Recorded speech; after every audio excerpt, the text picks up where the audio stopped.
আমরা অনেকেই মনে করে থাকি যে ব্যথা হলেই বিশ্রাম নিলে এটা ঠিক হয়ে যায় বা সেরে যায়। আসলে এটা পুরোপুরি সত্য নয়। অধিকাংশ ক্ষেত্রেই দেখা যায় বিশ্রামের নিলে ব্যথা বেড়ে যায়।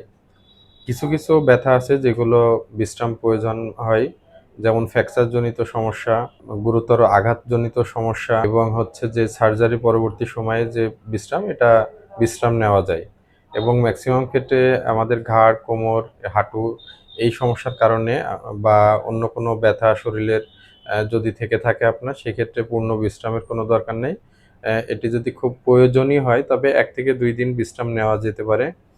তো যদি আপনার এই ধরনের সমস্যা হয়ে থাকে, সেক্ষেত্রে যদি আপনি পূর্ণ বিশ্রামে থাকেন, সেক্ষেত্রে আপনার বিভিন্ন ধরনের সমস্যা দেখা দিতে পারে। যেমন ১ নম্বর আপনার যে শরীরের যে অংশটায় সমস্যা দেখা দিচ্ছে, সেটা যদি আপনি দীর্ঘদিন বিশ্রামে থাকেন, সেক্ষেত্রে আপনার সেই মাংসপেশিটা দুর্বল হয়ে যেতে পারে এবং পাশাপাশি আপনার জয়েন্ট শক্ত হয়ে যেতে পারে আ এবং শরীরে রক্ত চলাচল কমে যেতে পারে এবং সর্বোপরি যে সমস্যাটা হবে সেটা হচ্ছে যে আপনার এই ব্যথাটা আরো বেড়ে যাবে। এখন বিষয় হচ্ছে যে এই ধরনের সমস্যা যদি হয়ে থাকে তবে কি করবেন?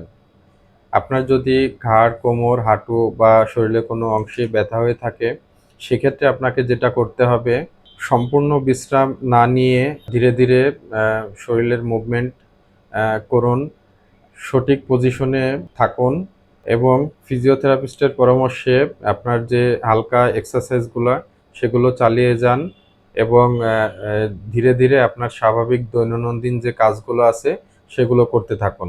তাহলেই আপনি ভালো থাকবেন। পূর্ণ বিশ্রামই সমাধান নয়, সঠিক ব্যায়াম এবং সঠিক দিক নির্দেশনায় আপনাকে সুস্থ রাখতে পারে। সকলকে ধন্যবাদ।